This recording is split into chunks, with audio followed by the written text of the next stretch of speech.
पोरं विचारतात की सर तुमच्या अकॅडमीचे विशेष काय? पोरांचा सोडा, काल तर एका मास्तरने विचारलं की तुमच्या अकॅडमीत काय विशेष आहे. तर सगळ्यांच्याकडे लेक्चर होत आहेत, सगळ्यांच्याकडे ग्राउंड आहेत, अभ्यासिका पण आहेत, पण आपल्याकडे या सगळ्या गोष्टी आहेतच.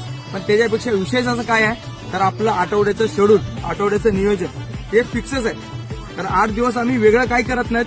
प्रत्येक आठवड्याला 30 गोष्ट करतोय, सतत 30 गोष्ट करतोय. 10 गोष्टी वेगवेगळ्या नाही करत, एकच गोष्ट 10 वेळा करतोय. त्यामुळे पोरांचा निकाल जो आहे ना, म्हणजे ग्राउंडचा असू दे किंवा लेखीचा असू दे, स्कोर येतोय. आज बघून द्या, शुक्रवारच्या दिवशी आपलं 100 मीटरचं असतं, 100 मीटर दाखवून द्या. सुरुवातीला मी थोडीशी एक्सरसाइज केली, एबीसी ड्रिल. त्यानंतर 100 मीटरचा आता 30, 60, 90 करणार आहे. यासोबत पोरींना तर ब्रेक दिला. तिकडे बघा, पोरींना ब्रेक दिलाय ना, तिकडे बघून घ्या, आकायचं काम चाललंय. तर आपलं आठवड्याचं नियोजन परफेक्ट असल्यामुळे आपला निकाल हा लागणार आहे.